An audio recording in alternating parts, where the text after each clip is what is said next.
ఈ వీడియోలో మనం భగవద్గీత అధ్యాయము 3 శ్లోకము 22ను పరిశీలిద్దాం.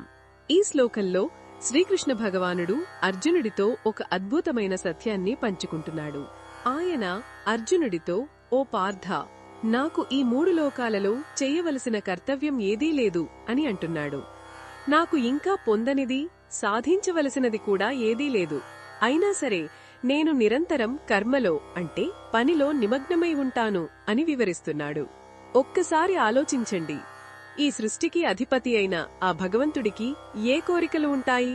ఆయనకు ఏ లోటు ఉంటుంది? ఆయనకు ఏదీ అవసరం లేదు. ఆయన పరిపూర్ణుడు. అయినా కూడా ఆయన ఎందుకు పనిచేయాలి? ఇది మనందరికీ ఒక గొప్ప సందేశం. ఆయన చేసే పని తన కోసం కాదు, లోక కళ్యాణం కోసం. ఉదాహరణకు, ఒక తల్లి తన పిల్లల కోసం వంట చేస్తుంది. ఆమెకు ఆకలిగా లేకపోయినా పిల్లల మీద ప్రేమతో వారి బాగోగుల కోసం ఆ పని చేస్తుంది.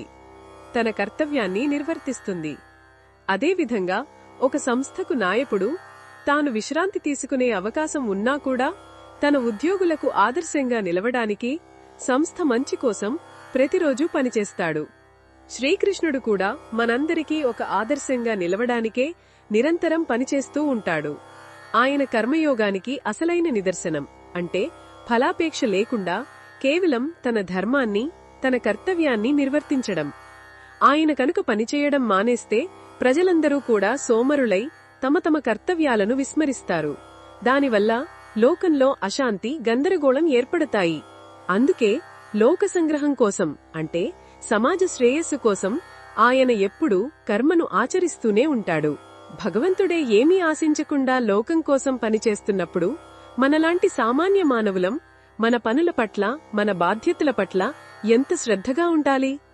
మన పనులను స్వార్థంతో కాకుండా ఒక సేవగా, ఒక కర్తవ్యంగా భావించి చేస్తే మన జీవితంలో ప్రశాంతత, సంతృప్తి కలుగుతాయి. మన కర్మల ఫలాలపై ఆసక్తిని వదిలి కేవలం పనిపై శ్రద్ధ పెడితే అదే నిజమైన ఆధ్యాత్మిక సాధన. ఇది ఈ శ్లోకంలోని భావాన్ని వివరించడమే లక్ష్యం. మరిన్ని భగవద్గీత శ్లోకాల అర్థాన్ని తెలుసుకోవాలంటే మా తదుపరి వీడియోలను తప్పకుండా చూడండి.